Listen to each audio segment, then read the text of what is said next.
Thank you for coming and joining to learn with us and on the webinar strategies for reducing length of stay in hospital settings.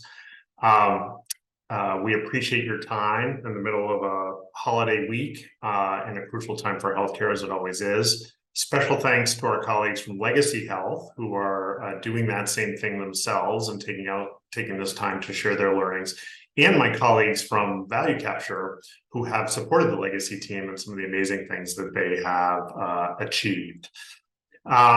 You all registered. We know that you're all working on this issue.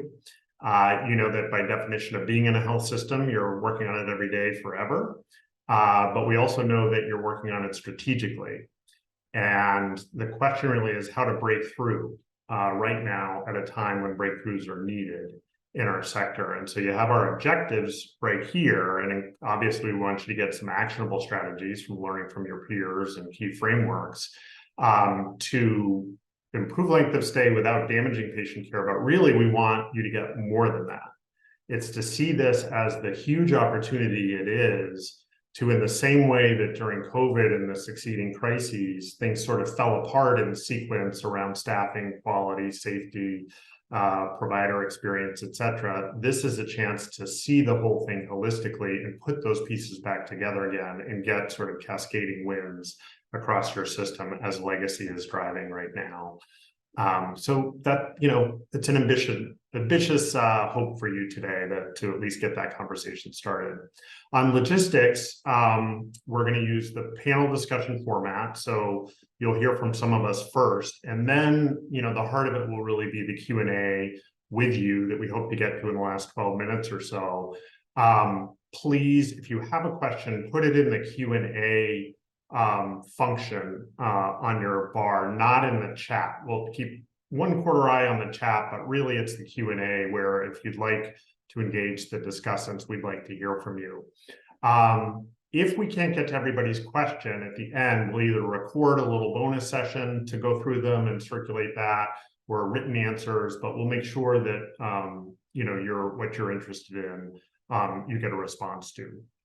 But Q&A for questions, if you can keep that in mind.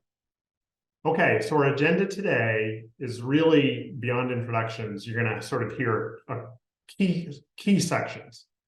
One is really what's the framework that leaders have to think about this in the first place to get the right level of breakthrough thinking.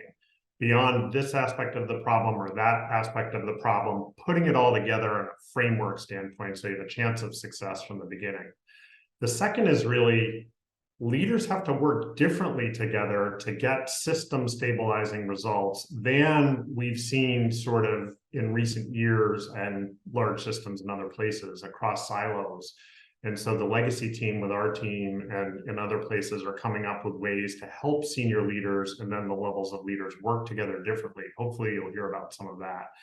And then it's putting all the pieces together in the clinical work system itself and everybody who connects there, all the complex pieces. What have been some of the keys to break through there?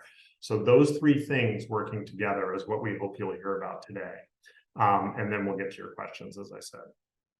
So just for, most of you probably know, but for those of us who don't know Value Capture, we are a mission-focused trusted advisory company. Our mission is to help achieve healthcare without harm, weight, or waste. And we have had the privilege of supporting lots of health systems with leadership teams and team members who sort of believe in that same mission and want to accomplish it with an everyone every day kind of strategy, leader-led, principles-based, et cetera, including Legacy Health, which is terrific. We're very proud of our roots in the highest performing organizations inside healthcare, outside healthcare, and also our partnerships like with the Shingo Institute, like with Catalysis, like with Leapfrog Group, Patient Safety Movement, et cetera. For those of you who don't know Legacy Health and want a little grounding, your peers, Legacy is a large 6-hospital plus system in Portland and north of the border into Vancouver, Willamette Valley, very diverse, different service areas, 2.5 million people, doing everything from level 1 trauma all the way to community mental health and everything in between. And the pandemic has really been something for them, like for many of you. So the levels of complexity you may have in your system are not unknown to Legacy Health, and you'll hear more from your colleagues. Brief introductions here about who you're going to hear from. The stars of the show are listed at the top. Dr. Amy Shomatong. Amy is the ACMO who has driven this work together with her peers within Legacy. And she has done everything from being chief resident at Legacy all the way up through the kinds of jobs that you give to people who really know what they're talking about, like chief medical informaticist, etc. Can-do leader. She's joined by Samuel Ashby. Samuel is a treasured colleague. He leads performance excellence at Legacy, obviously. But one thing you won't see in his bio, because he's a humble person, is that he actually has a distinguished career going from healthcare, Nike, etc., and actually worked at Toyota itself. So he really knows what it looks like and where it comes from, etc. And we've learned a lot from Samuel. From the value capture team, you were going to hear from Gerald Harris, our vice president, who's a member of our team supporting Legacy Health. But Gerald is in the path of the hurricane and is presently evacuating his family, and sends his best wishes and made many contributions to the work and to this webinar, but is doing the right thing. We at Value Capture, like many of you, don't trade safety off for other values. So Gerald will not be with us this morning, but John Coladora will. John is our head of our team, the team lead for our Legacy support team. He's a remarkable leader and connector, deeply knowledgeable, deeply humble, very distinguished record in the upper Midwest and other parts of healthcare where these ideas and performance is very high, but also going back into industry, into companies that really are excellent. So he knows it backwards and forwards, as do two other members of our team who are going to be available to help answer questions and have been in resources potentially after, starting with Brad Toussaint, who's been a key system thinking member and support of this team. There's a lot of great healthcare, operational excellence healthcare happening in the West. And if you look deeply, you see Brad as a connector to the deepest ideas and the highest performance behind the scenes, came out of seminal work at Stanford Children's. We're really fortunate to have Brad. And then Jose Bustillo, known to many of you on the call. If you read Kim Barnes's book, Beyond Heroes, you will see Jose featured, one of the people that brought the principles into healthcare at scale and showed it was possible at Theta Care and many other places. So Jose is a member of the team supporting Legacy and here for us. Also joined by my colleague, Sarah Thompson, who's off camera, but is our communications leader, and Bill Boyd, our chief operating officer, standing by to help as needed as just part of this seminar. So with that, I'm going to turn it over to John to start getting to the substance, that high level framing, and then he's going to pass it to our Legacy colleagues. So John, take it away. Thank you so much, Ken, and all my best to Gerald. I know he wanted to be here this morning, but he's taking care of his family and doing what he needs to for their safety and well-being. Good morning to all of you. Thank you for joining today's webinar. Obviously, this topic is top of mind for many people, judging by the number of people that are attending and expressed interest, and rightfully so.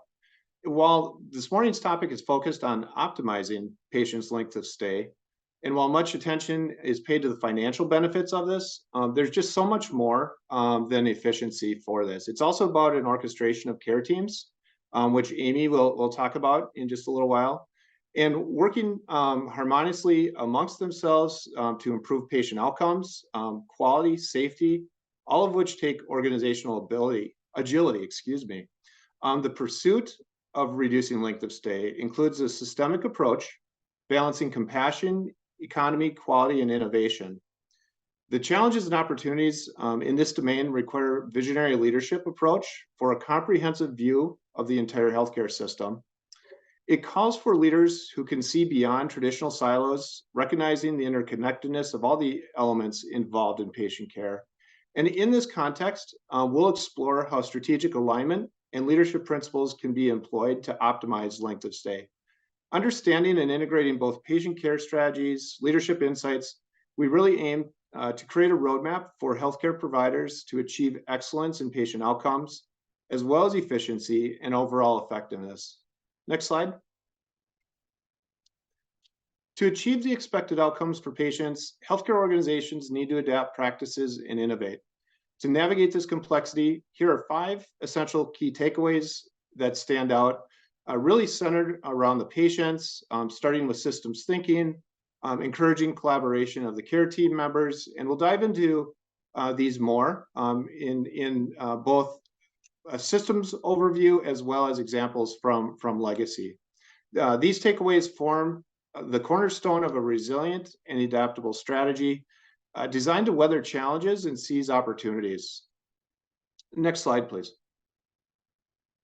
So before Dr. Shomatun and Samuel share Legacy's experiments, if you'll let me just take a minute and explain the systems thinking that influenced these current experiments and their design. The focus of this topic emerged from COVID when Legacy was experiencing staffing challenges like many healthcare systems. So due to these challenges at the time of the end of COVID, the primary focus was on improvements to staffing. Our value capture team brought to Legacy a systems approach, some recommendations, and also some visuals to help see what might be possible so that people and processes could be studied for their individual contributions to the expected outcomes of meeting patient needs. Improvements would be made in support of the people and for better process outcomes. So this slide represents inputs and outputs of both staffing and meeting patient demand. The most immediate need for Legacy at that time, emerging from COVID, was on the staffing side. So work started with A3s to learn and address nurse recruiting, onboarding, and retention. But to fully meet patient needs, in addition to staffing, patient flow had to be studied and improved. So the right-hand side of this slide shows many of those processes, and the upper right-hand side is where inpatient throughput and current experiments really reside from a visual and a model standpoint. As measured by length of stay, inpatient flow is from admission through progression of care and discharge of the first patient to admission of the second patient, so that complete cycle time. Creating balance in staffing and demand and thinking about this systematically is a key to Legacy's success. So this slide really shows the ideal state being pursued, and that is that all patients who need care will be served when needed by the right staff at the right time and at the right place. The hypothesis supporting this is that if staffing matches demand throughout the system at all times, then quality care will be provided at a low cost, measured by the 6 dimensions of healthcare quality. So while length of stay is the measure, the experience is really about improving patient flow and ultimately better balance of staffing and patient demand. Next slide, please. There are levers to achieve this balance. As mentioned earlier, patient throughput is about admitting, progression of care, and discharging of the first patient to admit of the next patient. Continuing the systems thinking, it takes communication and collaboration of the entire care team to achieve flow that meets patient needs of discharge when medically ready. This slide is a hypothetical inpatient throughput example. So let's say a patient's average length of stay is 7 days, representing on the second row within that 7 days is a mix of value-added activities and waste. If the waste is removed and the length of stay decreases to, let's say, 3.5 days, let's say we half it, there are 2 options with the newly available capacity. The first is caring for another patient, or the second possibility is redeploying staff to be able to care for patients in another area. In other words, managing productivity. Next slide, please.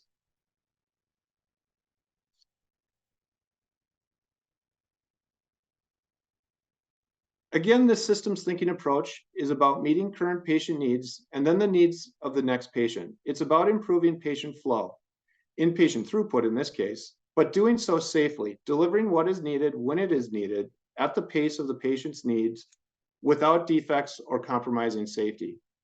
Process stability can be thought of what's needed to care for one patient. System stability is what is needed for all patients seeking care. Stability is a key to this journey. It is the first step, stabilizing, standardizing, then improving to optimize. Next slide, please. Stabilize and standardize can be thought of as doing routine things well. Value capture calls this habitual excellence, creating routines and problem solving when the routine isn't working or resulting in the expected outcomes. In just a minute, Amy will share some examples of daily routines that foster communications between care team members and Samuel will share potentials and the results to date from doing routine things well. Next slide, please. Yeah. Finally, leaders' roles change as organizations begin to do routine things well. As a leader, the system improvement approach is a new way of thinking. It entails supporting the work by learning directly from where the work is done by those who are doing the work, learning from their specific routines, what is going well, but also what is not going well. Then taking these learnings back to a general view across the organization to reflect and solve for systemic barriers. Examples of these could be organizational alignment gaps or capacity problems to solve problems, or capability to effectively solve a problem. Then the senior leader can set priorities and expectations to address these barriers in order to get back to doing the routines routinely well. With this systems approach to improving patient flow, as measured by length of stay in mind, let me welcome Dr. Amy Shomaton to share an overview of the experiments in this journey that Legacy has been on. Amy? Thank you, John. Next slide. So our organization's commitment to improving inpatient throughput shows the potential of embracing lean operating principles. And with the help of value capture, we're seeing remarkable outcomes. Our starting condition, like many healthcare systems in the country, which John alluded to, we are struggling with staffing challenges, ED boarding, surgical scheduling delays, increasing overtime, increasing hospital-acquired conditions, and declining revenues. These factors converge to extend patient stays and impede the smooth flow of patients within our hospital. So our journey started with seeing our increased length of stay. We talk about the needing to see the problem to be able to solve the problem and subsequently share the work to improve. At our level 1 trauma hospital, our average length of stay was 4.5 days longer than the geometric mean length of stay, which is kind of the industry benchmark. The journey to optimize inpatient throughput encountered resistance when discussing length of stay with clinicians. Commonly, they attributed inefficiencies to external factors like transportation, skilled nursing facility placement, guardianship, dialysis chairs, and more. Redirecting their focus to factors within our control proved challenging, given their long-standing familiarity with these inefficiencies. However, reframing the problem and highlighting what was value added for the patient shifted the conversation, allowing us to focus on the internal causes of our increased length of stay, where we have the most control. Next slide. A patient-centric perspective has been central to our success, simply anchoring our efforts to the patient, reframing the question to what you would want for your patient, family member, or friend. By demonstrating to our clinicians the amount of non-value added aspects to a patient's journey, including ED boarding, extended hospital stays, and post-acute level care occupancy, helped to turn our conversation. The ideal patient journey. Our vision was straightforward. Every patient should receive optimal care precisely when and where needed. At our level 1 trauma and burn center, which is in a community with high healthcare needs, we confronted the challenge of balancing local community needs with broader regional demands. Our efforts aim to eliminate the scenario of patients waiting up to 14 days for care available at our hospitals, but inaccessible due to capacity constraints. The financial risk was the impetus, but the patient care was the focus for improvement. More importantly, the increased length of stay increased our hospital-acquired infections. Patients were more deconditioned, with staff noting increased orthostatic hypotension, not to mention increased need for therapy, and hence a higher need for skilled beds at discharge. Again, not value add for our patient population. Next slide. So what did we do? We started with fundamental interventions, introducing a 5-item bundle, including medically ready indication, expected date of discharge, multidisciplinary rounds, discharge huddles, and an escalation path. We started here to create stability in our environment. Other systems may already have this firmly in place. So our hypothesis was, if we use our lean operating system to deploy, refine, and sustain the standards in this inpatient throughput bundle, and if we remove special cause barriers to inpatient throughput, then we can stabilize the way we manage patient stays, reducing variation, lowering length of stay to pre-pandemic levels, creating capacity for increased patient throughput at the same level of productivity and without increasing readmissions, as measured by average length of stay, throughput, productivity, margin, and readmission rate. Next slide. Let me tell you a little bit more about the bundle. So medically ready is a defining concept and a signal. Conceptually, we aim to align the patient, family, and treatment team regarding the patient's course. Nurses communicate that discharge doesn't signify full recovery, but rather a transition toward baseline health. Physicians, through EPIC, indicate medical readiness, prompting targeted discharge-related actions by the rest of the team. Expected date of discharge, while introducing the concept of EDD, as we call it, posed challenges, emphasizing its purpose led to team buy-in. The expected date of discharge signaled various teams, enabling proactive planning. So for instance, give an example. Environmental services could prepare for a unit with more discharges to facilitate quick room turnaround, and imaging could prioritize scans to facilitate same-day discharges. The goal is for the provider to enter the EDD at admission with a target of entering it within 24 hours, potentially using the GMLOS as a guide. Then this is updated if needed 2 times daily during the hospital stay, essentially a daily PDCA cycle on the EDD. Revitalizing multidisciplinary rounds. The priority is on the patient's plan of care and creating intentionality to identify the barriers to the patient getting timely care and treatment. Streamlined discharge huddles, targeting patients discharging in 1 to 2 days. Huddles aligned therapies, nursing, pharmacy, and providers, ensuring cohesive plans for the patients and families. And then the escalation pathway for seamless care. So clear escalation paths, minimized barriers, enabling clinicians to remain patient-focused while leadership addressed operational obstacles. This work is increasing the effectiveness of communication between members of the care team, and the team is starting to see barriers they did not previously recognize, which is a huge win. So now I'd like to turn it over to my esteemed colleague, Samuel Ashby. Samuel? Thank you, Amy, and hello to everyone. Now I want to share the coaching model that we put leaders like Amy through.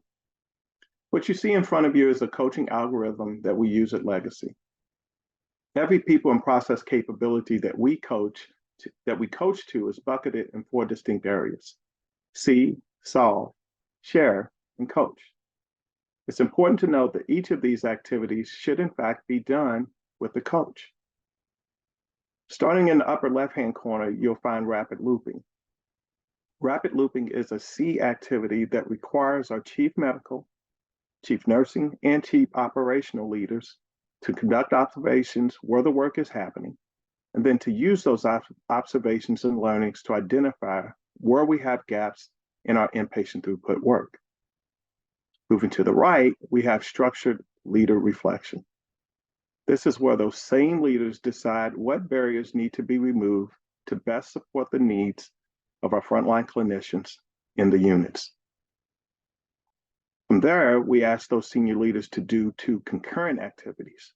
One is to develop and evolve the inpatient throughput A3 and to help align everyone to the problem-solving experiments that we're doing, while the bi-weekly check and adjust is a share activity designed to compare expected performance to actual performance while sharing the results with others within the organization. Next slide, please. In slide 14, John shared how we reduce length of stay and increase throughput.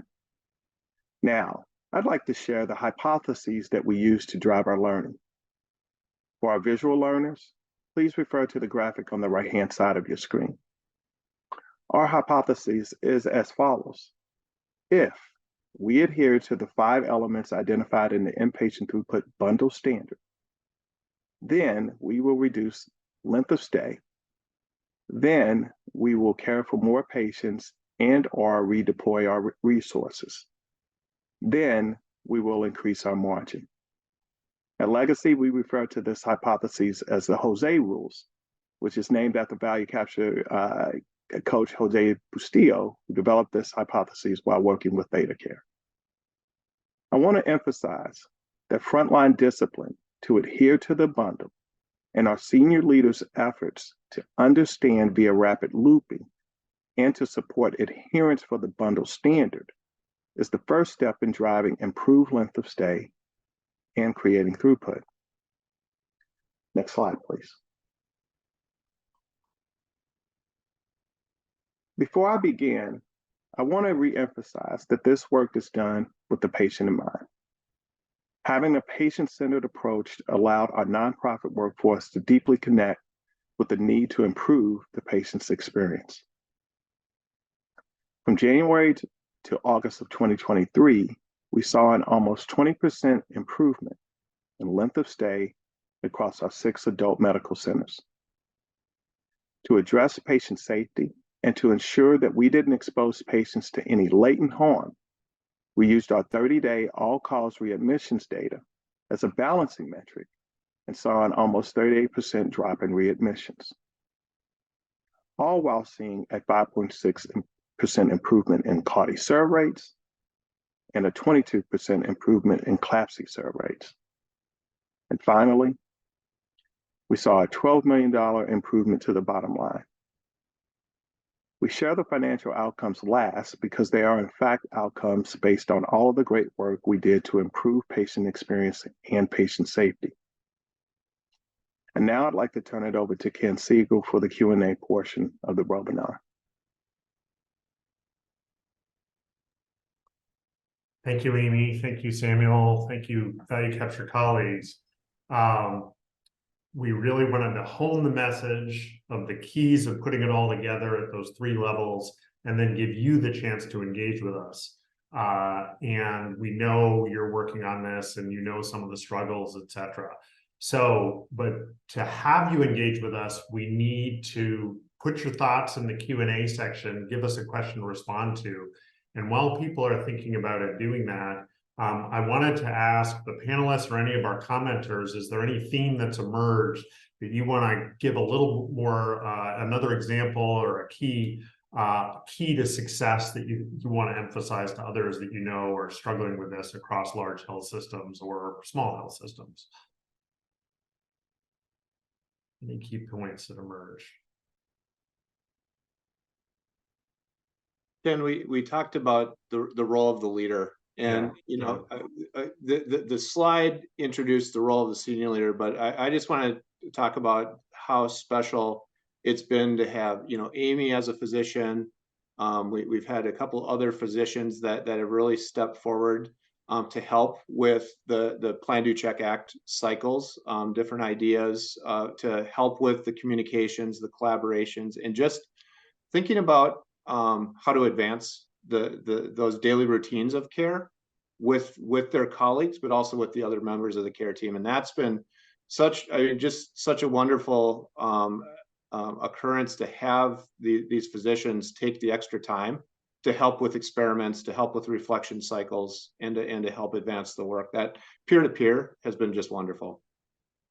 Thanks, John. Well, peer-to-peer is a great thing. We've got a peer question here that's popped up. So logistically, can you say more about the daily discharge huddles, especially as a contrast to the multidisciplinary rounding? What time of day, who's in the huddle, how is it connected to MDR? Thanks. So the interaction between those two things and how Legacy has evolved that and thinks about it. Amy, you want to take that one first, and then we can... Yeah, it's a great question, because we struggled with this from the get-go of actually definitions of what the two were, and we've had very differing approaches at our different hospitals as to the timing. I think we've come to a pretty good consensus that the multi-D rounds is really about the progression of the patient care. So it's getting the patient to medically ready, with the discharge huddle really focused on any of the barriers that might prevent the patient from getting out on that day when the patient becomes medically ready. So the focus is a little bit different. And some of those are done virtually via chat rather than actually getting together. So again, I don't think we've found the perfect way. We continue to plan to check out at all of the sites. And what's interesting is I think they're all kind of converging into a more similar model. That's interesting. Great. Well, the questions are pouring in here. We've got some great ones. So we'll get to everyone that we can, and today and after if not.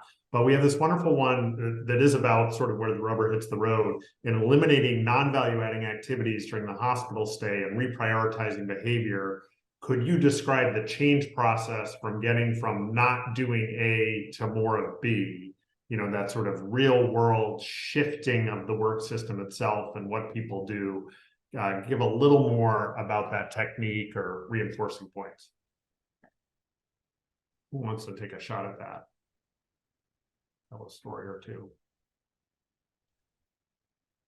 So we got a crowd on the webinar that know their stuff. They know that's not easy. So what's been the key? Is it that leadership looping? Is that connected in? Brad?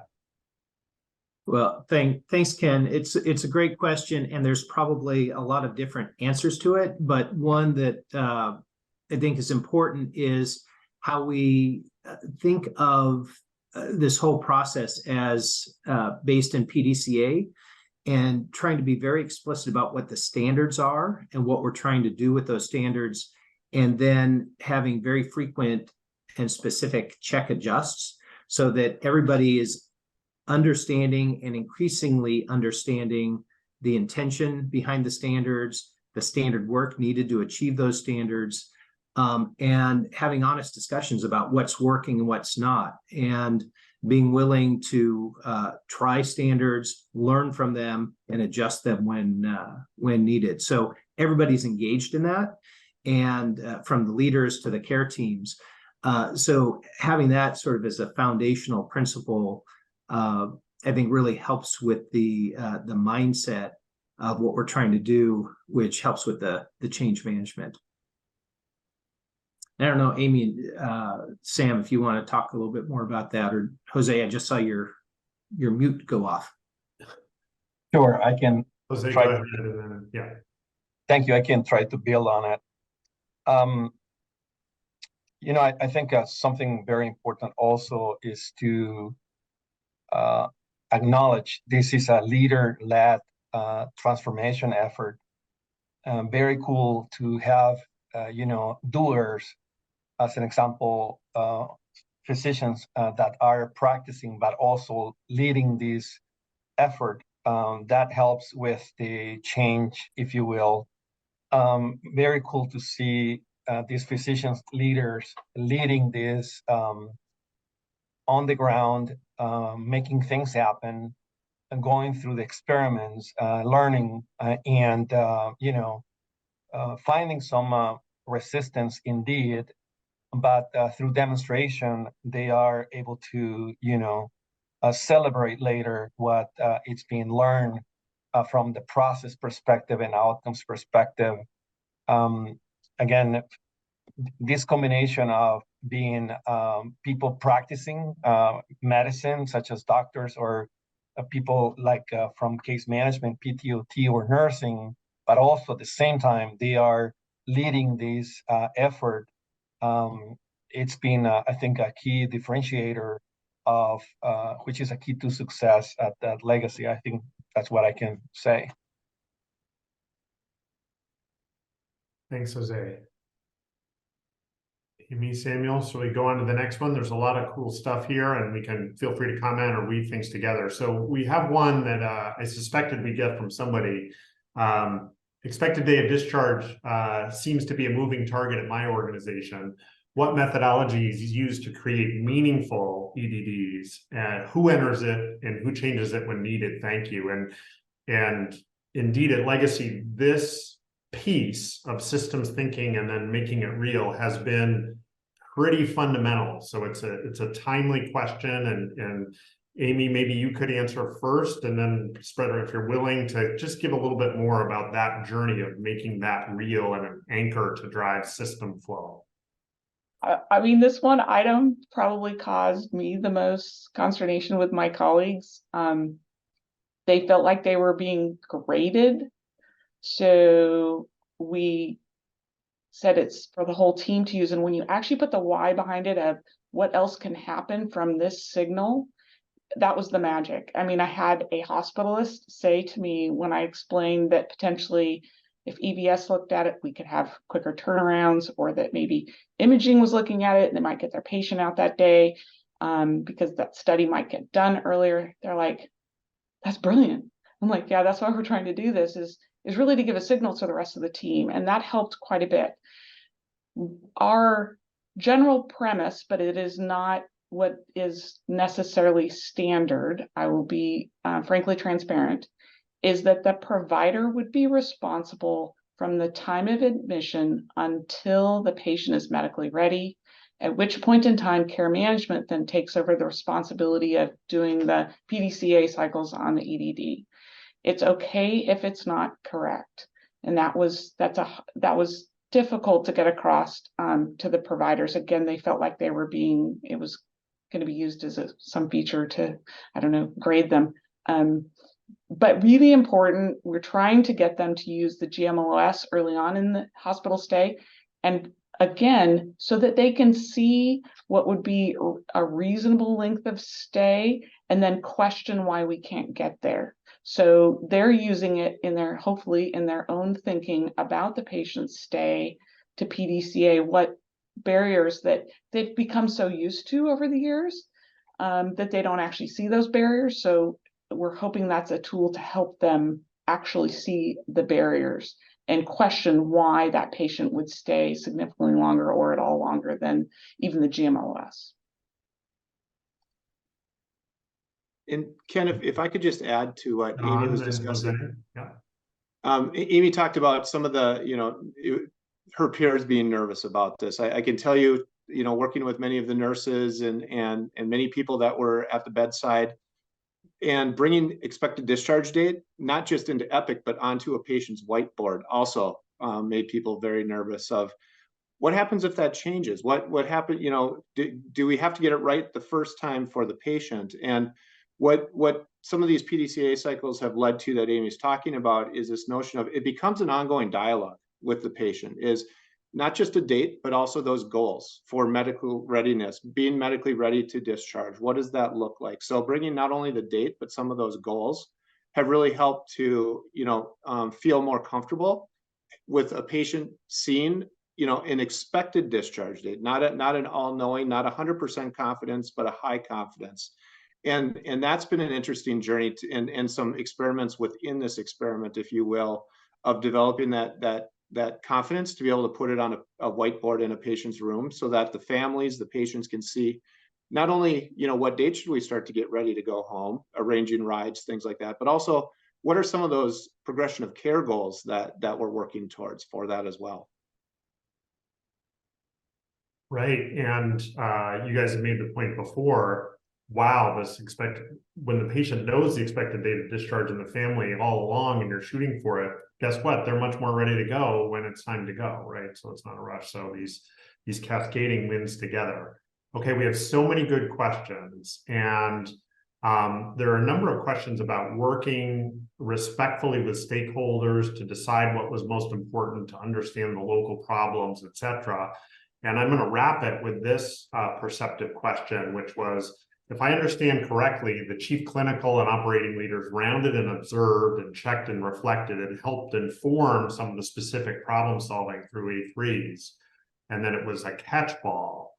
So how did we do that with leaders understanding the nature of the problems and supporting the resolution, but letting the frontline teams and their knowledge of the work sort of have their particular role in of course, owning them and owning the solution. So this is a bit of the magic of breaking through differently, right? And so could we have, and being respectful of stakeholders, and there's another question in there about how do you work across different types of geography, et cetera. A lot of it, I think, comes down to this method of leadership checking in and checking back and going back to the system, back to the locality. So can you guys expound on that a little bit more? Because I do think it's a value add that Legacy is bringing to bear here. Yeah, I'd like to take a first pass at attempting to answer the question. So I think one thing that's really important to understand is that we first have to teach leaders how to see and be able to see process and people gaps in performance against what we expect to happen. And the second part is developing problem-solving capability at the front line. So as frontline staff start to identify problems and then to start solving those problems in real time, what they are doing is, in fact, escalating the barriers to our senior level leadership team. So when the senior leaders go down to do observation of the work and to observe experiments, what's getting shared are the barriers that are being identified by the frontline staff. And then those senior leaders are thinking about how those barriers are potentially impacting the system as a whole. So when they make decisions to actually remove a specific barrier, it's coming from direct pull from the frontline staff, but it's also based in what will be applicable and relevant and fruitful for the entire system. Perfect, Samuel. Thank you. Brad, it looks like you'd like to comment, maybe John too. Yeah, thank you. And if I could build on what Sam was just saying, maybe could we go back to slide 17, if that's Sure. I'm sure, Ken, if you're driving the slides. And we're talking about this notion of rapid looping, which is embedded in some of what Sam was just saying. But it's really, it goes back to the systems thinking too, and how and the leader's role in all of it, the senior leader's role in all of this. So Amy and Jose and Sam have talked about the care team and working sort of at the activity and process level. It's when we talk about the senior leaders rapid looping or sort of going down to the front line and really learning and understanding what's happening. It's not just showing up at Gemba, so to speak, but it's really trying to understand what is happening, what's getting in the way, what needs to change at the system level, at the work system level. And so those senior leaders are connecting the dots and both, sort of what they're seeing across different sites and different geographies, what they're seeing in the system that's getting in the way. And actually, if you go back to slide 6 now, Ken, keeping you on your toes, what the senior leaders doing once they go down to the front line and really see what's happening. Oops, I'm sorry. Go. It's the March Madness slide. There you go. Yep, actually one previous to that. Yeah, thank you. What the senior leaders can do now is, from a system standpoint, they can look across all these different aspects of how the system all works together and start seeing, oh, we have some staffing problems in care management, or oh, we have some imbalances in workload. And so that tells me that at a system level, we need to figure out ways to do more level loading across the system, or even within a site. Or we have some capability building to do for certain disciplines. So it's not so much that the senior leaders are fixing stuff at the front line, but they are going back and thinking about what at the system level is not supporting stability and effectiveness at the process and activity level. So that's a really important aspect of setting expectations for the senior leaders and giving them a meaningful role, and then structuring it. And Sam went through a slide before about sort of the different meetings that they're having, but that's all based on clear expectations, standard work for those senior leaders, and how they create a system of learning and flow that's structured with intention that supports this whole notion of removing barriers at the system level. Thanks, Brad. Structured and followed with intention, right? And That's great. John, you wanted to add a comment? And part of the question was with regard to catchball, and I'll build off of what Brad was just describing as it related to catchball and this process. So essentially the legacy senior leadership team started with the goals, the purpose of this and the goal. So Amy talked about that gap between the average length of stay and the geometric mean length of stay, and needing to start to close that gap. And that was the first communication of the goal. Then, because this is across all hospitals, this is inpatient, focused across all of the different hospitals. There are some guardrails established with these bundle elements that Amy talked about, just to at least give each site some idea of the bounds to be able to focus on the processes, to focus on expected discharge date, multidisciplinary rounds, discharge huddles, medical readiness and patient communications, and then the escalation pathway. And then they were able to adopt or adapt, from these standards to what they needed for their patients, for their given situation to start and build engagement. But the catchball part of that was the senior leadership team. So chief operating officer, chief nursing officer, chief medical officer went out to the sites to say, okay, tell me about your plan to close that gap. We called that our target actual gap rounding. So you have a target with the goals to close the gap between average length of stay to geometric mean length of stay, kind of using these bounds within these 5 elements. Tell us your plan, what by when, if you will. And then all 3 of those senior leaders continue to round back, exactly what Brad is saying, kind of in this rapid looping to check in and to learn from those doing the work closest to the work, what's going well, what's not, and what are we seeing systemically, across all hospitals. What are some things that we might need to address across those hospitals while the local leaders are solving those problems for their hospitals and or even their units within the hospital.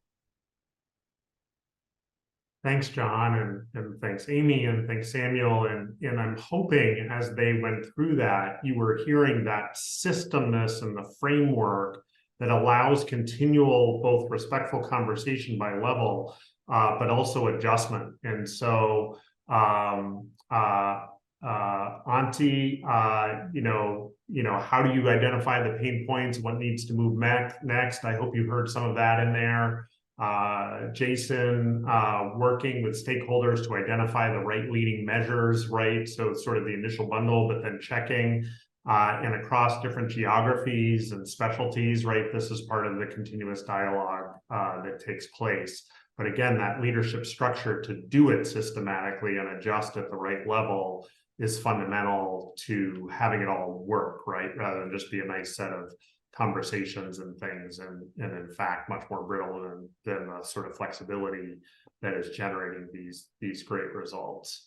So we hope you've got that. Any other comments along these themes from other members of the panel while we move on before we move on to the next question? Jose. I think maybe one more comment based on the questions is that we have begun implementing this on selected areas, and the hospitalist team care for about 60% of the patients. So we decided, Legacy decided to start with hospitalist-based care right there. And then within that, let us experiment, if you will, in one unit, in one hospital. And from there, then expand that or scale that. And so now we have been able to, cover, if you will, the hospitalist base care in all hospitals, and now scaling to include other physician groups. Other comment also, I think some specific questions about discharge huddles versus MDRs.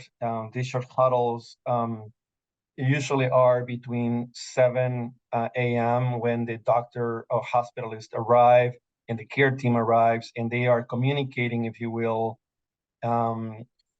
as Amy mentioned, by chat, secure chat on Epic. And they do that between 7 and 10, where they are communicating basically on what barriers to discharge and what are we doing, and who's responding, etc. Trying to make sure we eliminate these barriers to discharge between 7 and 10 a.m. And then versus MDR, as Amy mentioned, it's more about the progression of care of all patients against the plan of care performed at the admission process.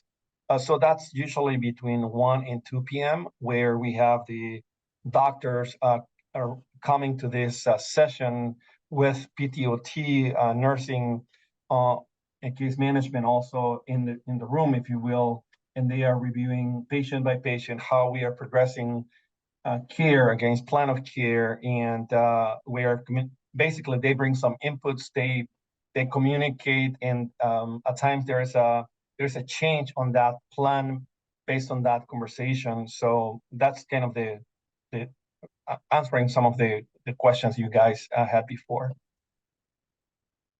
Thanks, Jose. And Jose extended it to Mary's question here a bit in terms of wondering if Legacy has dealt with some of these same challenges of patients going to facilities that need authorization approval that may take several days that they do toward the end of a patient being medically ready, rather than waiting until they're confirmed. And are those some of those dilemmas present? Any comments from our leaders on the panel,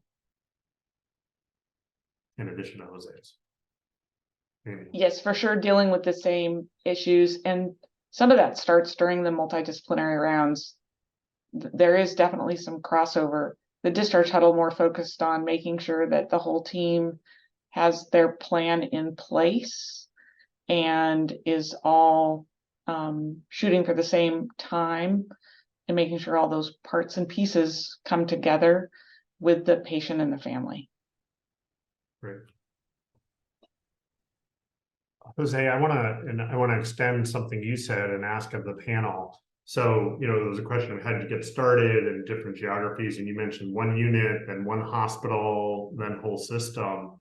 And yet it's been described to me by very knowledgeable physician leaders and board leaders of this stuff and other places that nonetheless, the speed with which Legacy's been able to bring down their length of stay and get these benefits is actually quite fast.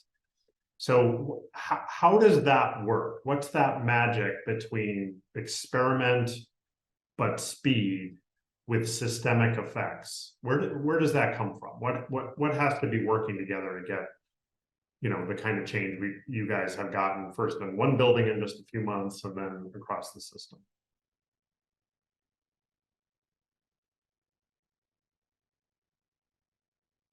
I see several people that may want to comment. Brad, you're going to start us off. Good. Yeah, well, one, again, a lot of answers potentially, but one is just being very specific about the hypothesis and what you're testing, and the test of change, so that you can not only do it rapidly, but learn rapidly. And that learning helps you adjust, fix stuff that wasn't working, and share that quickly with others. So I think the structured hypothesis and testing cycle is really key, or at least one of the keys. Thanks, Brad. Yeah, and that sort of shifting how we work together, right, is sort of the key. And it's amazing how fast, when you're in that mode, you can improve things at the right level, ever expanding. All right, we have another question in here, and I love it. It's the kind of brass tacks question that people in healthcare have to get results or thinking about. Well, what kinds of waste were actually eliminated in this initiative? What sort of systemic barriers that were causing any of the 7 types of waste were there that are less or gone? Give us some examples. I can start. For one's delays, right? Delays. I think a lot of defects providing wrong information, if you will, or not having the right information, how creates delays or confusion, etc. Just to name a few of the types of ways that we were able to eliminate. Yet the system is showing so much opportunity yet. We have not eliminated completely all the waste, and that includes delays. But we are trying to make the process explicit, and these huddles, as an example, MDRs or discharge huddles, are trying to communicate what's expected, and then we can see more clearly some delays, and then we can hopefully timely respond to that barrier, so we can eliminate as soon as possible, and we can timely progress care as expected. And this slide, thank you for calling that out. As we observe the process and we are able to see how a patient stays, as an example, 7 days, but as we are observing, we can see green and red, if you will, from a time perspective. We can see some delays. We can see that at times people is waiting for some information or some authorization or some order, or etc. And that's kind of what we are trying to make explicit on 1B on this slide. And that's what, once we can see that, then what we try to do is how can we prevent this from happening, or how can we, if we have it, how can we work to reduce that as soon as possible. Thank you. Ken, I know we're almost at time. Brad, if yeah. you go back to slide 21 really quickly, just one quick comment. In addition to what Jose was saying, I think the way that you can see the waste so that you can remove it is by having a clear PDCA approach, meaning you need to have a plan going into the patient stay or very early on so that you can check. And all these standards, these bundle standards, are ways to check and adjust along the way. And that's where you can see the potential delays, see the waste as it's starting to happen, and do something about it early on. So this was a really important part of getting to what Jose was just talking about. Thank you, Brad. And Dr. Chomaton's head is going up and down, so we know there's some truth there, which is terrific. So I'm going to just, as we get to the top of the hour, we know how busy people are, share a couple things.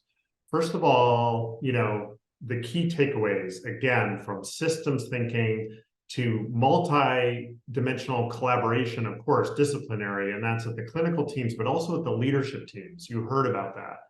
The patient-centered approach, the sort of amazing power, even of, realizing we can enhance safety with this, not take it away, but also get that expected date of discharge in there, and involving the patient in their care, et cetera. Helping providers look at what they can control within the process, not just all those big buckets that everybody's working on that are driving us crazy at either end of the process, right? And that, again, that systemic thinking, it is complex. There are so many parts, but if you're able to think about it that way as an opportunity, you can get these cascade of good things happening, as Legacy has done. So you can do it. So you're already doing it. We know you all on the call have things to share and teach us as well. But if you want more help on these issues, if you have questions and you want to talk to someone live, connect with Gerald. There's an email here. You can find it through our website, and Gerald can talk to you about your particular circumstance, which may or may not be the same as Legacy, put you in touch with the right people, et cetera. We also have a resource page on patient flow, valuecapturellc.com, patient flow. You can follow us on the LinkedIn. We can connect you to our Legacy colleagues, et cetera, as resources on this issue. So don't suffer alone, or, let's extend the learning beyond just an hour here. Finally, your opinion matters. We have just a 1-question survey as you depart and go back to your workday. Sarah's just popped it up. Please let us know what you thought of this, because we really do work to improve, and we want to make webinars as dynamic and informational and helpful for you as possible. So give us your direct evaluation. And as people are voting and leaving, I want to extend my thanks to everyone on the panel, and especially really my team members, but especially our legacy partners who have really had to do this work for their patients and their peers. And it's never done, right? And they are continuing. So Samuel and Amy, if you like to say a final word to your peers on the call before everybody disappears, we're going to give you the final word here today. Sam, you want me to you're start off first, and then Amy. Final No, comment. no, we'll let Sam talk. Okay. So I think that, the thing that I would want to emphasize the most is the engagement of the leadership team, over the senior leadership level across our chief nursing, medical, and operational leaders, as well as the leaders within our units, from assistant nurse managers to unit managers that are looking at the expected discharges each day and comparing whether or not we've met those, all the way up to the patient services directors that is looking at this across their areas. And then to our operational and site triad leaders, again, our chief nursing officers at a specific site, our chief medical officer at the specific site, as well as our president of our medical center. Each of those leaders are forming a triad view of what is needed within their site, how experiments are going well, and then again, creating space and removing barriers to drive adherence. That piece is just so important. The ability to be able to detect when an issue is happening, the ability to be able to respond to that issue, but the ability of the leader to be able to support continued problem solving and thusly continued improvement. That is a dissertation for impact, all in 30 seconds. And if we got a good thing this is being recorded, because that was awesome. Dr. Amy, to your peers, please, what would you share? Well, what Sam just said is so beautifully said. It's hard to follow that up, but yeah, I think it's just that leading with compassion and listening with humility, and we all have so much to learn. And when we go to the Gemba and we listen to the people doing the work, it's amazing how much improvement we can gain in a short amount of time. It's really amazing. So. Another just absolute foundation of succeeding in very complex, hard things that make you feel better about who you are in the institution. So Amy, thank you for that beautiful comment. And for those that may not be in lean organizations, Gemba means the place where work is done. And so much of this is about really tuning into that flow and that level of the organization, and realize by your level of the organization how you can best help the right thing happening at that level through some of what's described. So it's been an honor to have you all with us. Thank you for taking middle of a day here. And again, special thanks to our legacy colleagues for the work and the example and the willingness to share.